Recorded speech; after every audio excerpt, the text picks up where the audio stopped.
Hi, It's on. this is Don with Allphin.com. I'm here today fishing for white bass on Utah Lake. It's the 9th of January. You kind of think, well, it's the middle of winter in Utah. Look up on Timpanogos here in front of me, and there's a lot of snow on the mountain. But my goodness, it's 45 degrees, and why not come out and catch a few white bass? The white bass love the streams entering Utah Lake. So any one of about 20 streams, specifically on the east side of Utah Lake, will hold fish this time of year. I'm throwing a little bitsy tube made by Strike King. It's white with some black fleck, and you can tell that I've already caught a lot of fish on this particular tube, but they'll still bite. So come with me and I'll show you how to catch some wintertime white bass at Utah Lake.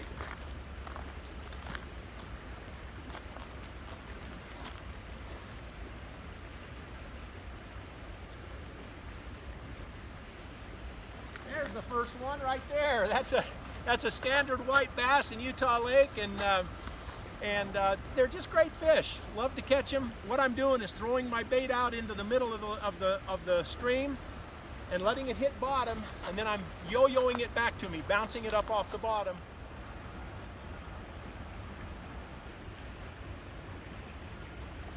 There we go. That one followed me all the way across the stream. Now, I'm going to come a little bit towards the camera just for a second and show you that they hit it really in the top of the mouth most of the time. And these bass are only, what, 8-9 inches long, but boy, they're fun to catch. And in the middle of the winter, when you're getting a little bit of cabin fever, it's a really great fish to catch.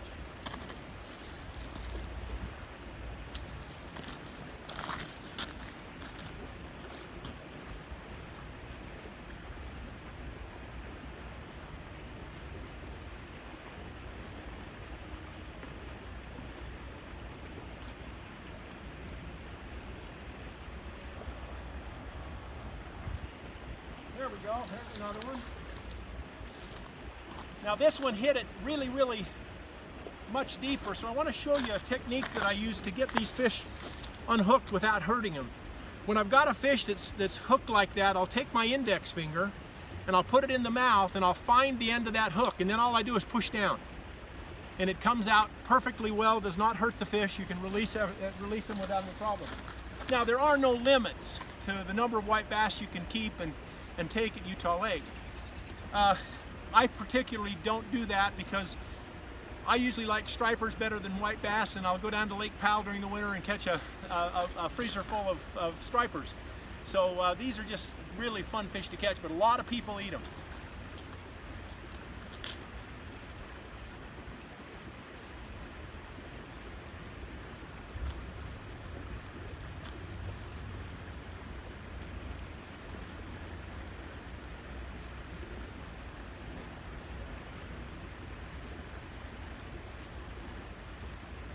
There we go, there's another one. That one took a little bit longer to hit, had to go downstream a little bit, but still a really fine fish. If I can get him back to the water.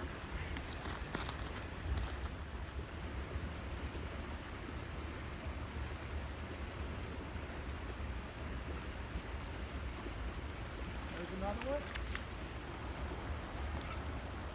Sometimes when you start catching white bass, every once in a while, the whole school will move, and don't worry about it. I made 3 or 4 casts there without a fish, even though a couple were biting, but then they just settle right back into where they were, and all I'm doing is fishing the bottom of a little bit of a rapids or a current area, and these fish are just coming up to the edge of the current waiting for the food to come to them.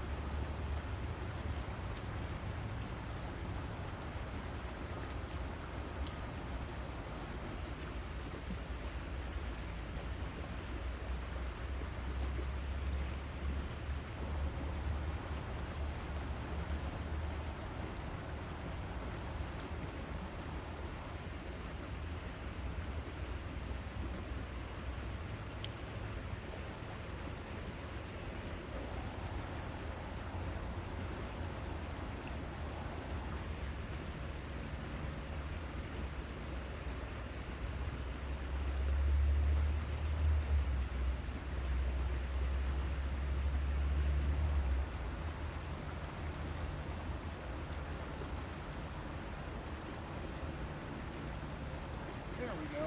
That one followed me all the way across the stream, all the way across the current.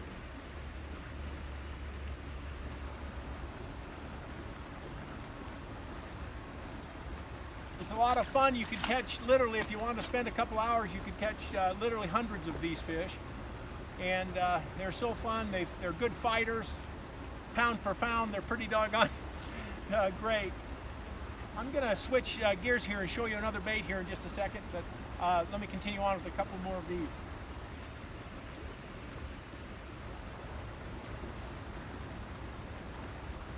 Here we go.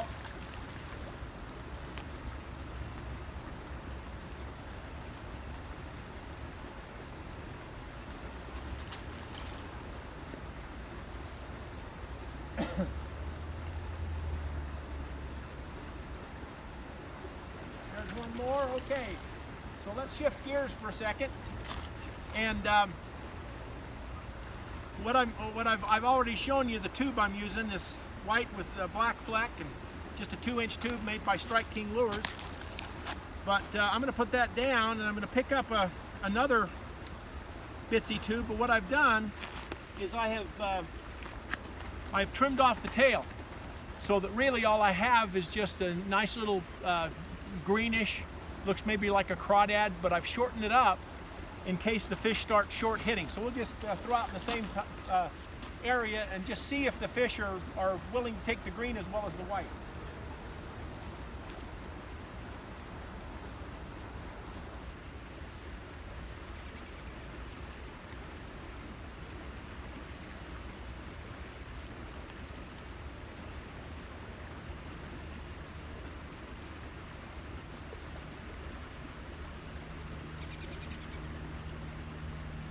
Go. Took a cast, but that fish once again followed it all the way across. Let's go ahead and move downstream a little bit. Okay. Well, we just changed locations, so we're closer to the lake now, and just following the same stream down. And since I switched to that green, I'm going to start with that green shorter tube and see if the fish are going to eat it really, really well, or whether I need to go back to the white. So this will be an experiment. We'll see how it works out.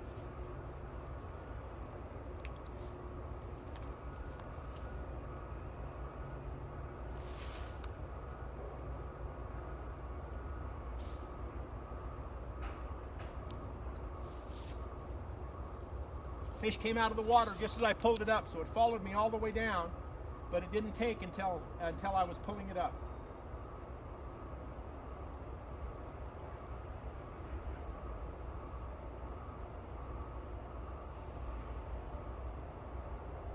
So what those fish are doing now is they're following me down the stream. So I don't know whether they're excited about the green or if they want me to fish something else. Well, there's a fish, so obviously they're still biting. But so you have the choice of going with a little bit larger lure or a smaller lure, depending on whether or not they're short hitting it or if they're really taking it deep. And these fish have been taking it, fairly well. It's not like you're finding them right in the top of the barely in the lip. They're really taking it down their throat.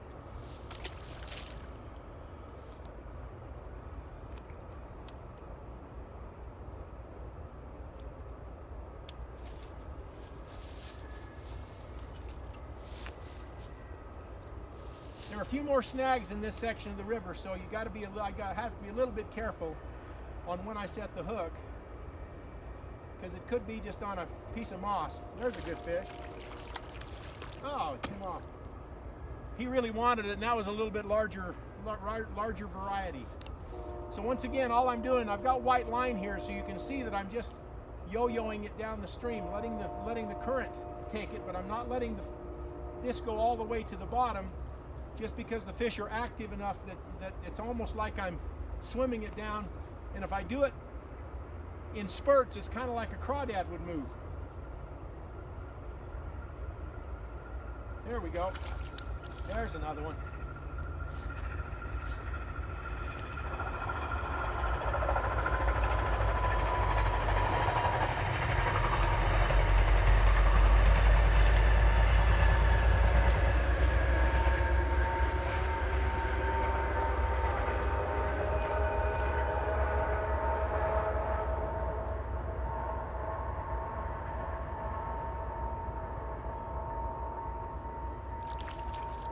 Yep, they want the green just as well as they want the white.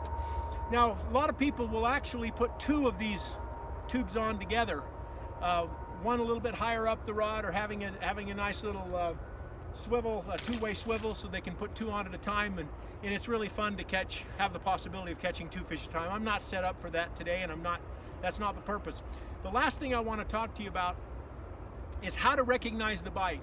Since I've got this white line, I'm hoping that you can see it. I'm going to try to stay right in front of me and see how I'm lifting the rod tip and not letting that bait. I'm watching the bait the whole way, and I'm not letting it go all the way to the bottom. And it's amazing how these fish come and follow the bait all the way across and then take a swipe at it at the last minute. So these fish will see it coming down and they'll run all the way past and then turn around and wait for it to come into their mouth. So just watch and you'll see on this next fish how that works. So I'm swimming it. There's a fish that just smashed it. Oh, and I lost it, but it came past it and took a swipe at it. And he just happened to not take the whole thing.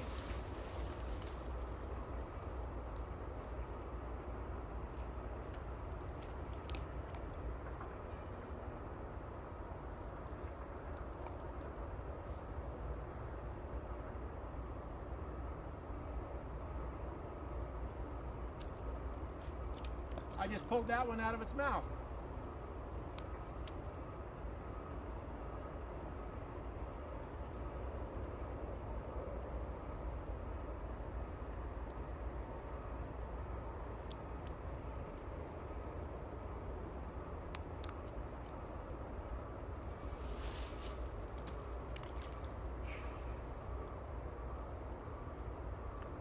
They're playing with me now. They know I'm going to be jerking it up and down, and so they try to outfox me as to when that's going to happen. Well, listen, hey, thanks for watching today. I just wanted to put this quick video up to show you that there is some opportunity to fish for some nice little great white bass in the middle of the winter in Utah, even though there's 5 feet of snow not more than 5 or 6 miles away from me right now. So thanks for watching. Have a great day. Make sure you subscribe to my channel and like the video, and give me any comments that you'd like as to other videos you'd like to see this winter. Thanks a lot for watching. Have a great day.